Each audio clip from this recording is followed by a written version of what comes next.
I started playing bass. I found my passion for the bass as a young man having a sound system. And I noticed every time I put on a record, I could have been about 16 years old, somewhere thereabout, 15, 16. Every time I put on a record, the first instrument I hear is the bass.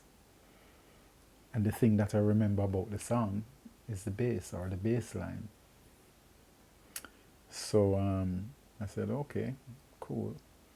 Then I find myself now, in those days you put on a record, it's like it was a stereo track, 2 channels, so you could take out the voice and hear just the rhythm track. And I used to love that because then I could focus more on the bass. I remember also seeing a bass player playing a double bass. His name is Sagwa Bennett. And this is before I even have a sound system, and I'm just remembering now that every time this man would come on TV, whatever I'm doing, I'd stop and run to the television and listen. So I could have been about 10, 12 years old then. And Sagwa is a very big brother, and the bass is big and fat. But just what he was doing and the sound of it got my attention. So that's when I got the click for playing the instrument. And of course, having a sound system, I could hear a variety of songs, all genres. Listening to the radio, listening to my father playing shortwave radio. We could pick up Cuba, so I was hearing salsa, I was hearing all kind of Latin music. I used to watch my relatives doing the cha-cha, so I could relate to the music and how the beat, dan, dan, dan, dan, dan, and seeing what makes it feel the way it feels, so. And I used to love to dance it also. And eventually, I got my first bass when I was maybe 17, 17 years old, I think. Yeah. My father went to America and he brought the wrong one first. He bought a regular guitar. And I said, no, Daddy, this is the wrong thing. But it wasn't wrong. The divine knew what was happening, because as a result of having that instrument, I could relate to chords, because I eventually learned to play the instrument. Keith from the group, Keith and Tex, was a good friend of ours, because sound system, so we used to attract artists that live in the community.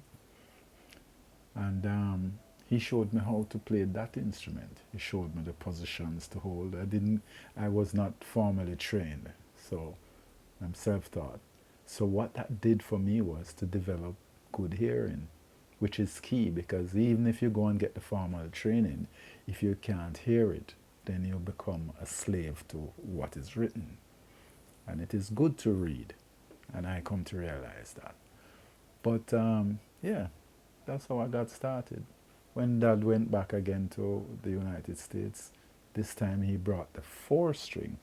The 6-string was passed on to Dalton, who developed really well on it because he loved that instrument. And our mother could play a little guitar, so he was amazed to hear her playing instrument. Sometime when he's there learning the instrument, I'm gone out playing somewhere or gone to look for some girl. But when the bass came, I could go back to the set again, switch the channel, until I got so good at hearing the bass, I could now switch to the vocal channel and play along with it. Could hear a little faint mid and high upper mid section in there, so I could play the bass line. And I remember one of the first bass line I played was a song called Crystal Blue Persuasion. I don't even remember the name of the group now. But yes, I was inspired by James Jamerson, Motown, because I used to love the Four Tops, Temptations, Diana Ross.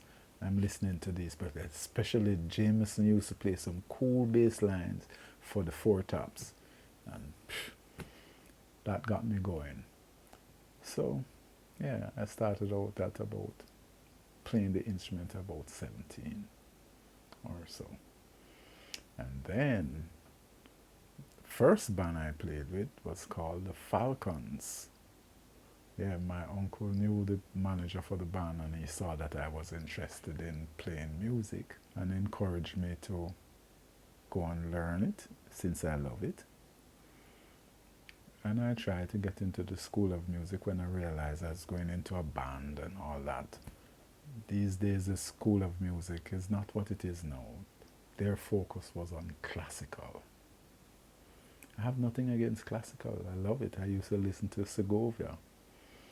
You know, I used to listen to a lot of Spanish music. So I saw the importance of guitar, flamenco guitar and all that. But I couldn't get into the school. Why? They claimed that academically I wasn't doing well enough to enter the school. I said, wow, okay. And that caused me to get deeper into listening a lot, memorizing, and just playing any and everything that I heard. And I think that was a good thing. Later on, I actually started learning to read on my own, and I met musicians who were very good readers and good music educators also. So that's where I started learning to read.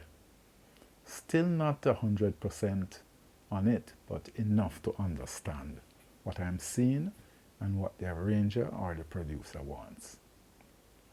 So I'd encourage everybody to do that. Every musician should have some knowledge of how to understand and interpret what the producer wants by way of reading. It's a quick way for communication. But my foundation was laid on hearing and repeating what I hear, playing exactly what I hear. That was a good vibes.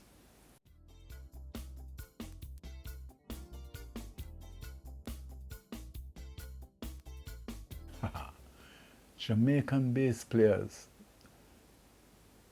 Well, I was, again, from sound system, listening to a lot of rock steady music. Listen, well, ska. It started from ska because I was hearing ska even when I was listening to cha-cha and all this Latin music and jazz because I used to go and buy jazz records and so. But I was hearing bass lines and saying, who was that? And I didn't have the connection to find out these players then. Only to realize that one of my good friends now, Jackie Jackson, was one of the bass players that did a lot of recording on the Treasure Eye label for people like John Holt, Melodians, Paragons, and these people.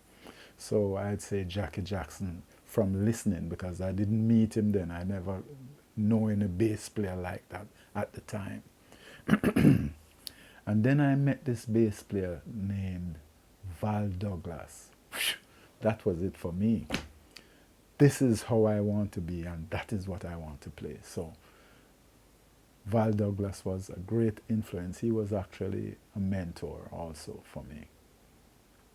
And of course, again, listening to a lot of music, and Bob Marley music was like the thing, the roots thing at the time that was addressing a lot of social issues. And his bass player had me listening to him. Val Douglas played on some of Bob's track, but the main man was Family Man. Now, you check that out. That's a man that really keeps the family together. So that was a great influence by way of records again, because I hadn't met him, never met him them times. Then there's Robbie Shakespeare. He was like the innovator. He would play lines that make me go, wow, what was that? Why did he do that? And he's playing and slapping and doing all kind of things, so that got my attention. And then there's another bass player called Flabber. And I met Flabber in the process of time, and he was really good at it. Then there is Bagger. That was a Studio One bass player. he could play some cool lines, man. So that's a couple of them.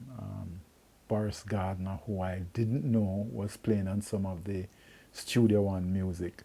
At that time, I was more into sound systems, so I didn't have the connection until I met Bob Andy.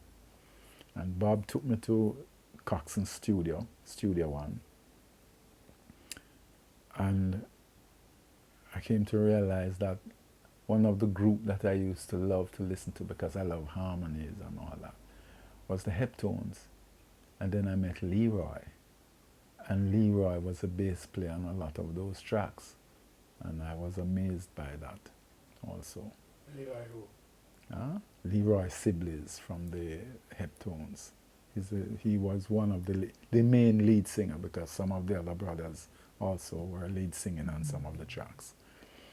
Lloyd Parks, amazing when I listened to some of the stuff that he did also. You know, some of Dennis Brown tracks and playing his own thing too.